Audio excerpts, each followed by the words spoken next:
Welcome to AI Made Simple with Carmen, the podcast that takes the confusion out of artificial intelligence and shows you how to use it with confidence. I'm your host, Carmen Skipworth, global AI strategist, international speaker, best-selling author of Lead with Intelligence, and Grammy-nominated associate producer. Each episode, I sit down with innovators, experts, founders, and business leaders to find out what's actually working with AI. No hype, no jargon, and no complicated tech talk, just what's real. Whether you're a business leader, entrepreneur, or simply curious about how AI is changing the way we work and live, you're in the right place. You'll walk away with tools you can actually use, strategies you can apply, and a clearer picture of what's working, what's not, and what's next. This is AI Made Simple. Hit subscribe, settle in, and let's get real about AI. Let's dive in. Welcome to my show. Hi, welcome back to AI Made Simple. Today, we are joined by Xavier Duport, who is a founder of X Factor Coaching, a mental fitness coaching practice that helps high-performance founders break the survival patterns keeping them stuck in reactive mode.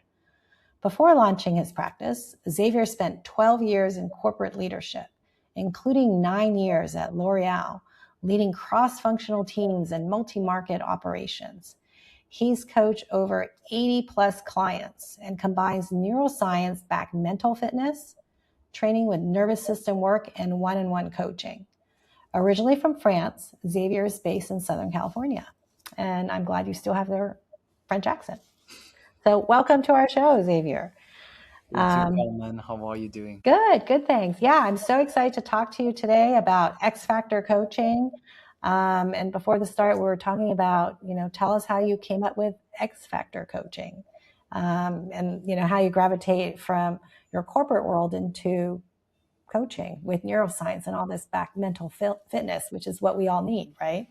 Yes.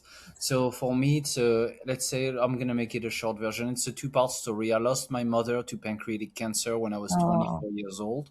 Sorry to hear that. And thank you, I appreciate it.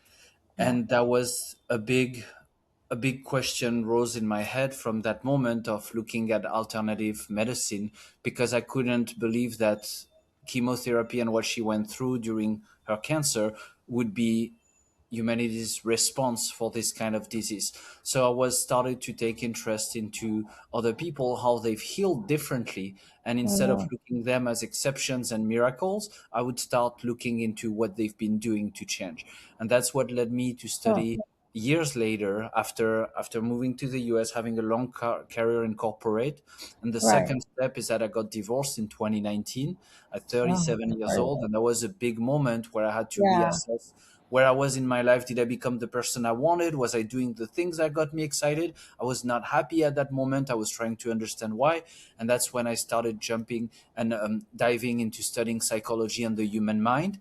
And that's when it came together with everything that I was studying on alternate medicines and how our brain actually make us happy or not and healthy or not.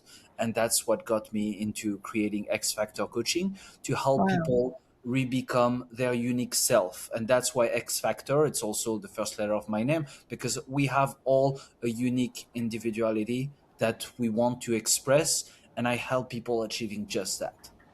Wow, that must be amazing. And then we're discussing the X, right? So is that your main, I guess you can explain a little bit what that is, because you stand and meditate, or is it?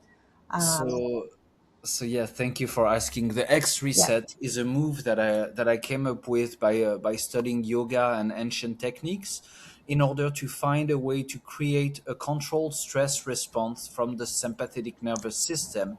And so the way we do that is I have people expanding their body as much as possible in an X shape, which enables to create a stress on the body. It's a control stress, which generates a sympathetic nervous system response, just like when we are in danger, that fight or flight mode that people talk about. So by creating this response, and when you do that for a few minutes, the physical threat becomes so real and true that any perceived psychological threat that we can have in the form of thoughts goes away, because our body is not capable to handle at the same time the fear of not paying rent at the end of the month, or not growing Mm, our business, or the argument we had like with our wife or stress. our kids, Yeah. and a true stress response. So by doing that, you actually hijack your nervous system into creating a fake but real stress response. And when you Huh. stop after the 3 minutes and you relax, you have what is called a parasympathetic rebound, and your body goes in rest and repair on steroids. Because you Hmm. just had a physical threat, you now body goes to rest and repair. And what it does, it also brings a lot of clarity of thoughts. So that's a great moment to dive into a project. So this technique is very comparable to what people can experience with a cold plunge or a high intensity workout. Really? You get that controlled stress response by both doing a workout or a cold plunge, and then when you recuperate, when you come back from it, you get that parasympathetic rebound and that clarity of thought. That's why people feel so good after a workout or a cold plunge, because that's Hmm. what you do. You actually give your nervous system a little more capacity than it had prior to that.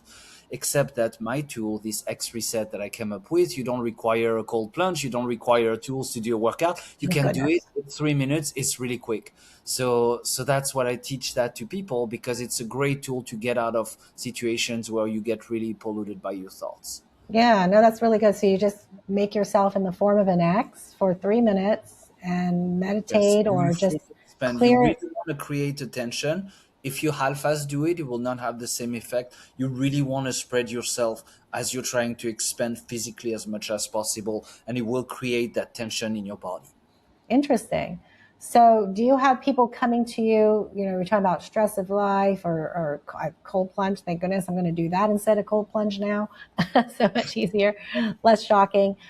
So, people, do they come overly stressed with AI, or do they know are? Or, I mean, what? How do you find AI as a play in that with your people that you coach with? Is it something that you see as an issue, or is it more other types of stresses?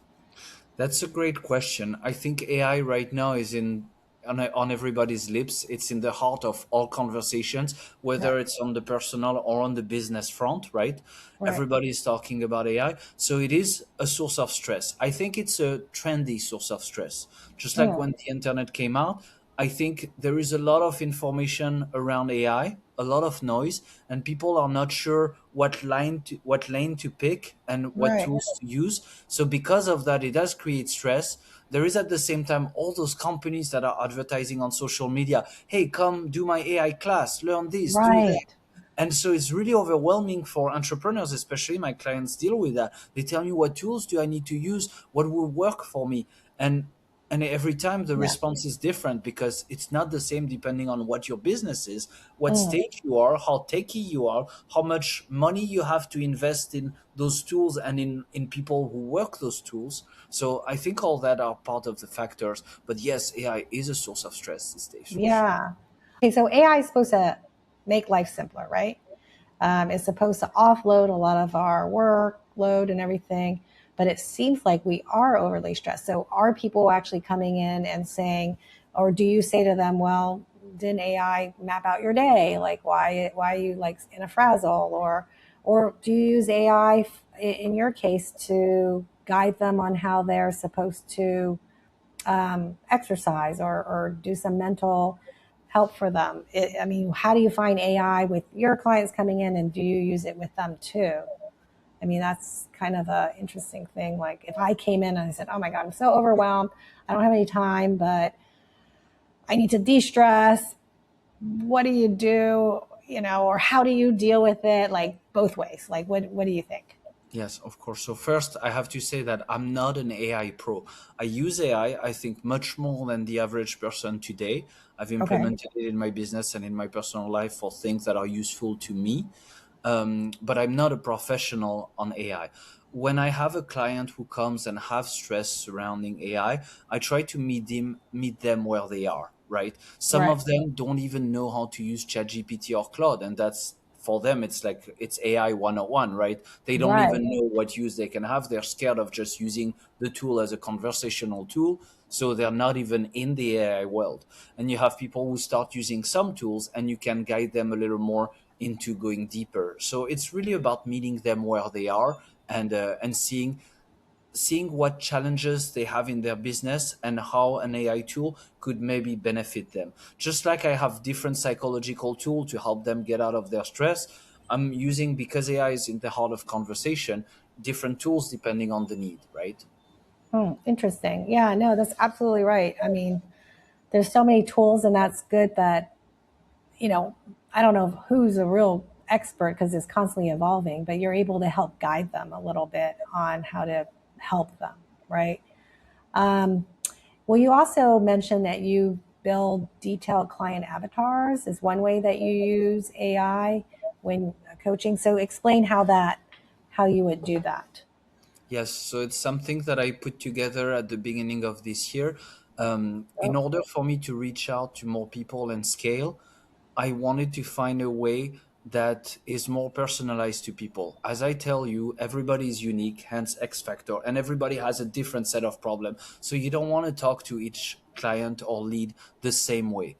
So what I'm using AI for, and for that I'm using Claude Code, so I can have a lot of mm, different iterations of what I'm building. And and you know how that works, so I'm not going to get into detail there unless you have specific questions. But so I'm yeah. building different avatars and different ways to talk to this avatar so they can recognize themselves, because I wouldn't want to be Mm, talking to a high executive in corporate the way I talk to an entrepreneur of a small business, because they're dealing with different sets of problems. And if I'm coming in social media with a blanket statement for all of them, I might not reach any of them. So mm, I'm building different conversation with for different profiles. So that way I can scale more and reach out different type of people, because my work goes in every industry, right? My work is not about men or women. It's not about entrepreneur or exec. It's not about 50 years old or 30 years old. It's anybody can benefit from that. But you still want to address someone with the problem that they're having in front of them, not the problem that they potentially will have in 10 years. That's not going to resonate. So I use AI to actually tailor the way I address clients in marketing. That's one of the things that I do. okay. And you use the word avatar. So now, right, you can create an avatar. Like it might not be, it is me, but I could have an actual avatar here interview you. So are you talking about creating an actual avatar of the person that you converse with? Or are you talking about avatar in the sense of what the word was before we actually have a real avatar? No, no, no. Here I'm talking about the type of profile, right? A type of client Okay. that is fitting a certain category. That's what I'm using here as far as avatar. Like personality type. But I do like your question, because I thought about it before coming here, and it's very important, especially for my industry, because you see that happening a lot in a lot of other business. There is, what do you use AI for, and what Yes. serves you, and what do you not want to use AI for? In my business, where it's about accompanying people and seeing them through their journey, there are things Mm, that I keep very, very human and not AI like. That's why I don't have a course. I do one on one coaching because I personally follow the clients, right? And I use a model where I can be with people and not have a robot interacting with people. mm. So that's also a distinction I think that is important to talk about. Yeah, no, that's absolutely okay. Thanks for distinguishing that. And then also, when your clients come in, do they say, "Well, ChatGPT said this," or um, how do you respond to that? Right? When they said, "Well, I'm not too sure, but ChatGPT told me this." Like, do you? How do you respond? I guess. Like, So So I never had a case where someone came to tell me about ChatGPT telling them something about psychology or their brain or their nervous system. interesting. That is actually something that I'm dreading a little bit, because in the past Yes. I've experimented chatting with Chat or with Claude or with other LLMs about psychology, and sometimes they are really good. Sometimes they give really good advice, but they're more blanket statement advice. And as Yes. you know, the main issue that people have with AI is they don't contextualize properly, right? What And do you that's mean an by issue contextualize properly? Like they don't when they ask the right say, if questions? they Yeah. if they want to ask a question to ChatGPT about why they're having stress, they're not going to provide all context. They're Ah, going to be just saying some vague stress. information, which Right. then, as you know, AI respond with a vague response that is going to be longer, because they're Right. going to evaluate with all the database that they can come up with on the internet of all the type of response that fit that question. And Correct. the more precise your question, the more targeted you will have an answer from an LLM, right? And Correct. people don't always do that. That's a difference that I can have as a human, because when I see someone asking me questions and not being clear and not giving me all the context, I can dig deeper, which AI is not necessarily going to do naturally. We also know Mm, that we can put personalization into a chat or a cloud to tell him, ask me more questions, dig deeper every time I ask you, so you can have more context. You can do those things, but again, correct. with 90% of the people don't even know that those skills exist in AI, those options exist, so they don't use it yet, right? True. So I didn't have a lot of people coming with questions about like psychology. I did have business clients coming sometimes about question about things that they got from AI, Mm, and again, it's about helping them understand if it's good for them. A lot of people, when they're right. stressed, they're losing their self confidence. They don't trust their gut. They don't Mm, trust their heart. They don't know mm, where to go. They're okay. lost. Part of my job is helping them retrusting their heart and their gut. So they're capable to make decisions for themselves, knowing that they could ask the same question to 100 people and have 100 different answers. And it Yikes. doesn't mean only one of these answers will be right. Mm. Each of these answers can be right for the person who responds, but that doesn't mean they will be right for the person who asked the question. So if someone comes to you then, they said, I've asked my friends and I'm not sure, but Claude or Chat or Perplexity told me this. Um, what do you say to that though? Is it, do you say partly right, but this is how, because it's all personal. So they understand that they shouldn't always go there for the answer, right? That it kind of helps a little reassurance, maybe. I don't know, like how you would, respond to someone saying, oh, well, ChatGPT said this. So, and out of all the 20 people I've spoken to, that's like the best answer. I would reframe by using that. I would make sure how much context they provided to the AI bot before. I would Mm, ask them if they have an AI bot that is more agreeable, which is the default, yes, response of those bots, or if it's a chatbot that they configured a little more to challenge them. So I kind of understand where the person is in their relationship with AI, and to help them take some mm, distance from that answer and make sure that they don't just take it as printed money. okay. So, do you ever feel like you're challenged by them by when they say, "Well, ChatGPT said this," or Perplexity, or Grok, or Claude? Do they ever say, "Well, do they feel like they're challenging you on some of the things that you're talking about?" No, I think, That's and, good. and I maybe like that. maybe I it is like. because of the where my clients are, but when the client is already a little lost with AI, they're not coming with a strong idea that, oh, AI said that to me and I trust that more than you. Good. Okay. Versus they would rather have a human, and they trust that a little I more like to that. help guide them on how to use AI, right? So that's why in that sense I never really had that challenge, but I can see that. I'm imagining that Yeah, you interview a lot of people on AI all the time, because right, that's what you do. I'm sure that you saw that in with other people who get challenged by clients or by absolutely. or by Yeah. family members or a partner because of AI, right? Yeah. Yeah. It's crazy that people are listening to a computer when, like you said, there's more to it than just, hey, I'm stressed, right? What do you recommend when you end up having that? Because, like I said, you probably had some of the Yeah. people Right. you. So, for instance, it's just the questions they usually ask, to your point, too, it's too general, right? Most of them don't dig deep into it. And so the answers they get may be too general, but for some reason, they feel that it is the answer. And I don't know, is it coming from chat versus a friend or a person? But it doesn't dig deep. And it's just data from years ago. It's not current. So I remind them, but it's good, like, like how you said, you use it for lead generation, probably landing pages, research. But in terms of advice, that's probably a little more personal, right? That comes from a person knowing everything about them. You're Right. touching a really important point here, that because we've been so polarized by social media, by the way we receive information nowadays, that we tend not to trust one another, other human beings, right? Right. And suddenly this tool arrives and tells us everything, and it's very agreeable with us. So it's Like my human. new It's so best friend. human to be like, oh, they're my best friend, yeah, that knows Yeah, my new everything best and that friend. I can trust, and he tells me what's right for me. And we've seen some movies or TV shows have already started making Yeah, jokes about that. There is a yeah, brilliant South Park episode where one of the characters is trying to build a company with AI, and he uses ChatGPT, and it goes in a direction that is complete nonsense.